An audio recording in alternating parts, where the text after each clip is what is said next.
If you don't have lint in your hair, are you even having a lock journey? Told you you so extra, but I know I'm the same. Love me in spite of my trauma. Give me what I need instead of the drama. Hey YouTube, it's your girl Drknlvely, aka Robin, and welcome back to my channel. And if it's your first time seeing this mug and these locks, I'm gonna need you to go ahead and click that subscribe button, become part of the Dark Knight Squad. We lit over here. I'm your good sis, you're my good sis. On today's video, I'm gonna share with you something that I like to do at least once a month. More often is better, but once a month or at least right before my retire. What that is I just like to do a check-in with my scalp, my locks in general, because I do not upkeep my own hair. I'm not saying that my loctician is doing something that I suspect that is wrong or whatever, but when you stay in tune with your hair and your scalp, any changes that happen, you on top of it. You're like, nah, I checked my hair just last week and this wasn't going on. Something has changed and it's something that you're doing something different. So when you stay checked in and locked in with your hair and you veer off the path of healthy locks or healthy scalp, you could catch it sooner as opposed to just not checking in and knowing your scalp and your locks health on a regular, on a reg. Is that what the kids are saying? I don't even think the kids say that. But on the regular, you need to check in with your scalp and your locks in general. Everybody wants the cute hair, the length, the nice braid out, the bomb perm rod sets.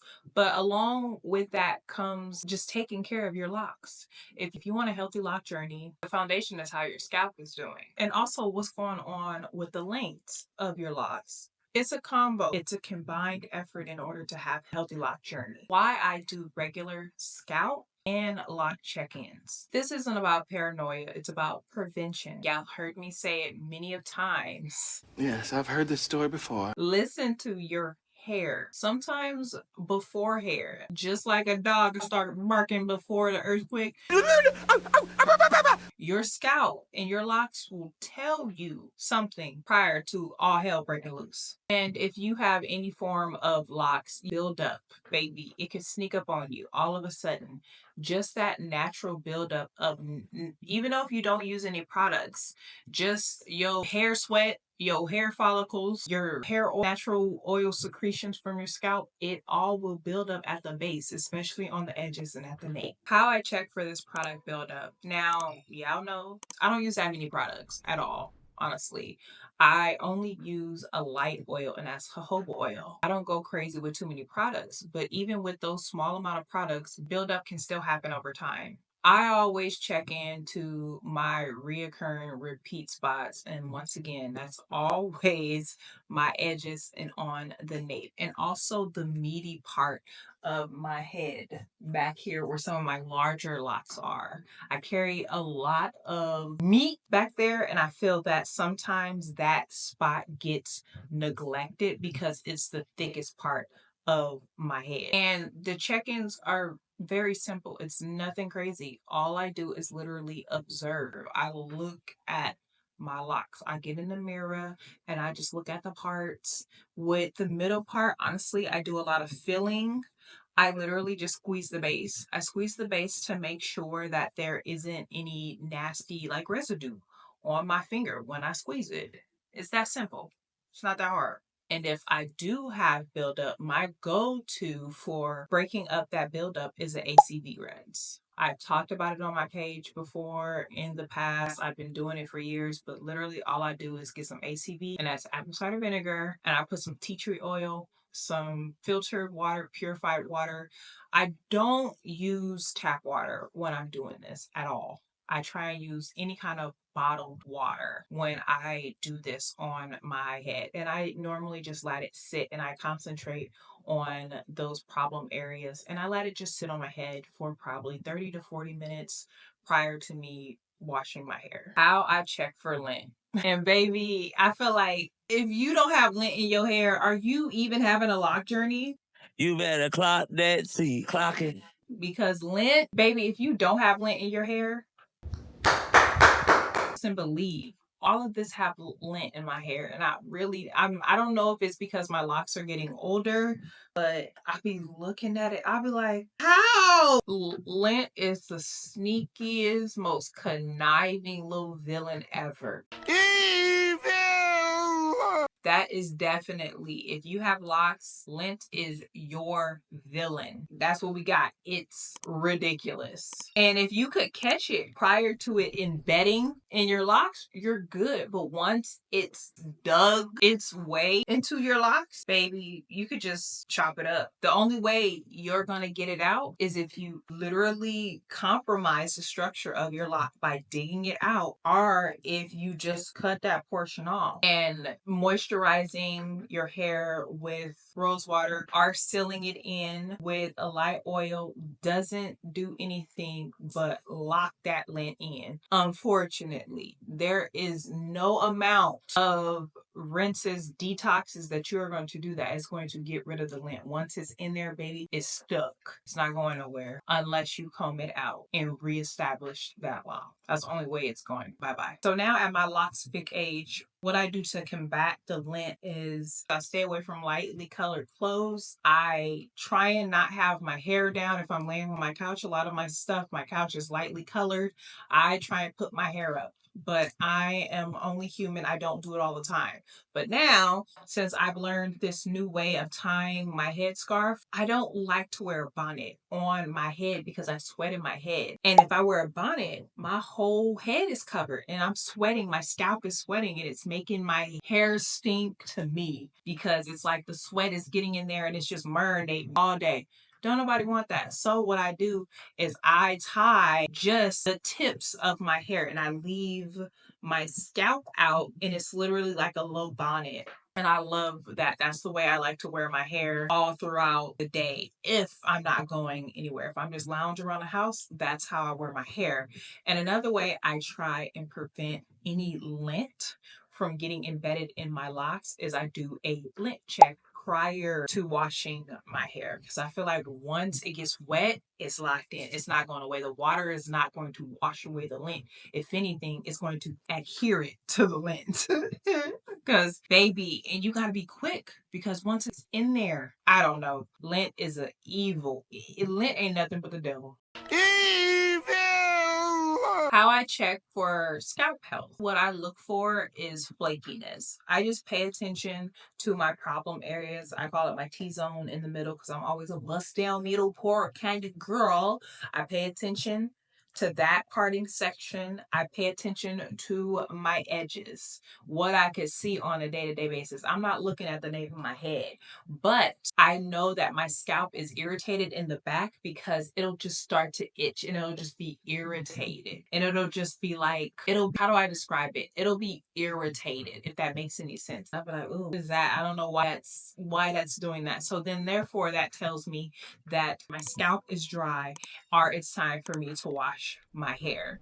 And if the oiling doesn't subside, the itching or that irritation kind of feel, then the next thing is I will wash my hair and then follow that up with an oil treatment, which I love a good oil treatment. And all I do is heat up the oil, put it on my head, and then put a shower cap on it. And then I'll cover it with a bonnet just so the natural heat from my head that my medium head, I don't got a big ass head, my medium head produces in itself.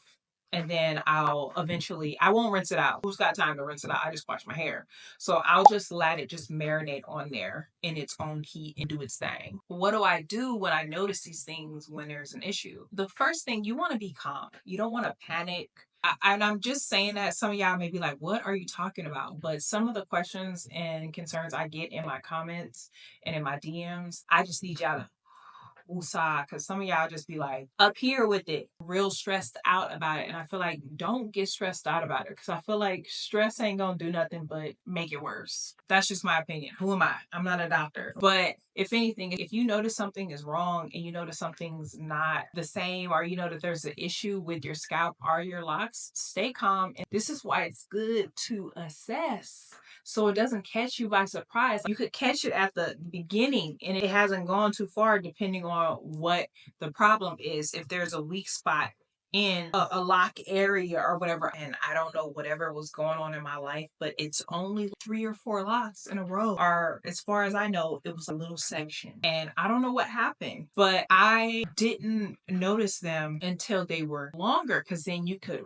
really see the difference in them or whatever. But you could clearly see from examining that whatever went on in my life in that area specifically, apparently your good sis was going through it. I don't know why. I don't know what it was. But if you catch it early and you can't remember, because I don't know about you, but baby, my memory is going to shit now.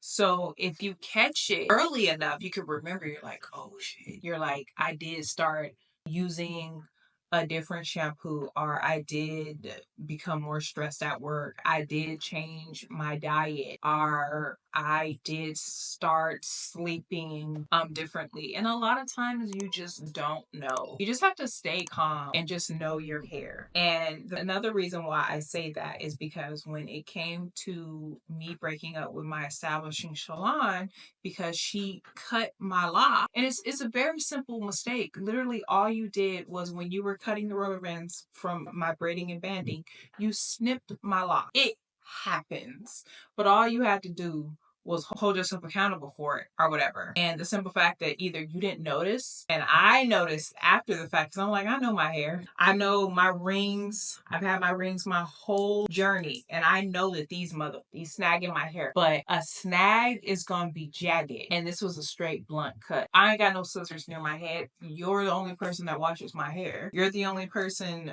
that I've been dealing with. My locks are only 3 weeks old at this point. Ma'am, come on. So that's why you pay attention. And I was documenting my journey, but not documenting it crazy because it's fresh and new to me or whatever. But that's why you document your journey and look over your locks, especially if there's someone else in your head. Always know what's going on in your head. So if you are not checking in with your scalp and your locks on the regular, this is your sign to do so. Please. Because it just saves you a little bit of stress at the end of the day. And like overthinking, because you already know what's going on. So then you could easily backtrack and be like, that's exactly what happened or whatever. If something goes awry, you're like, I'm not really sure. Yes, you know exactly why. So that's why you just got to stay on top. And it's, baby, if it's literally just a 5-minute video of you just checking your problem areas. And like I said, it's not about paranoia. It's about prevention. It's preventing you from whooping somebody's ass. It's preventing you from stressing yourself out because you already know. And you don't need a whole routine or nothing. Literally just check in more often. I know this is supposed to be like a freedom, let go kind of journey or whatever, but you still got to stay on your P's and Q's. I feel like there is leniency to this journey. In the beginning, I feel like you should be on your P's and Q's. Honestly, all throughout your journey, you just need to stay on top of it. Check in with your scalp and check in with your locks periodically. It's the least you can do. So if your hair is going to tell you something, are you going to listen? That's another thing. If your hair is going to tell you something, are you going to listen? So I'm sitting here telling you to check in. If it's telling you something, you gotta listen. You can't ignore it. Check in with your loctician. If you have a loctician, check in with them if you have any concerns. If you feel that you can't check in with your loctician, you need to get another loctician, respectfully. Because if you feel that you can't, I felt that I couldn't go to my establishing loctician in the beginning because I just felt a nastiness from her. I'm not bringing up oh shit, but I'm just stating the facts and what it is. I felt that I couldn't bring it to her because there was going to be some kind of backlash, and that's exactly what it was. So if you feel that you can't approach your loctician with any concerns that you have about your hair, get another loctician. Period. Point blank. I hope you guys enjoyed this video. Don't forget to like, subscribe, and comment. And if you made it this far, drop me a heart down in the comments. And I'll see you in the next one. Bye.